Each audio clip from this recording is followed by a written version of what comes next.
খবর সংগ্রহ করতে গিয়ে আক্রান্ত হলো সাংবাদিক।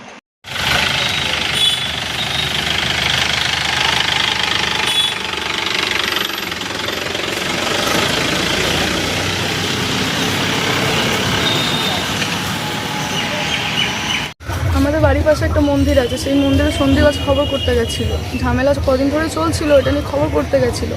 ওরা চাবিটা খুলে দিয়েছে, পুজো টুজো সব করলো, চাবিটা দিয়ে দিয়েছে আবার ওরা। সেই কারণে সন্ধ্যেতে ফোন টেনে ওকে খুব মারধর করা হয়।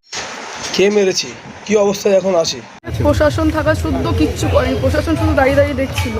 মানে কটা লোক মারধর করেছে, অশিস কর্মকার, শ্যামল গড়া, বাবলু ঘোষ আর অরূপ ঘোষ, এরাই ধরে ওকে মারধর করেছে, ঠেলে ফেলে দিয়েছে, ফোনে ক্যামেরা ভেঙে দিয়েছে। কোন জায়গায় মেরেছে, কি দিয়ে মেরেছে? মাথায় মেরেছে বাঁশ দিয়ে। এখন কি অবস্থায় আছে আর কোথায় নিয়ে যাবেন?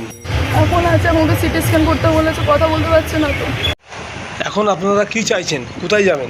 কি চাইছি, প্রশাসন থাকা শুদ্ধ যদি আমাদের কোনো প্রাইভেসি না হয়, তাহলে প্রশাসন কী কাজে আমাদের?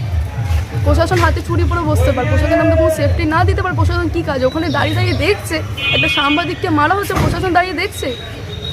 আপনারাও তো সাংবাদিক, কাল তো আপনাদের গায়ে হাত দিতে পারে, তখন তো প্রশাসন দাঁড়িয়ে দেখবে। আমরা বলছি আমরা তো কোনো ঝুট ঝামেলা করিনি, তাহলে ওরা কেন ঝামেলা করবে? ঝামেলা শুদ্ধ কেন প্রশাসন দাঁড়িয়ে দেখবে? তাদের কি দায়িত্ব? তাদের কি কোনো দায়িত্ব নেই আমাদের প্রতি? আপনার নাম কি? কৃতিকা হালদার।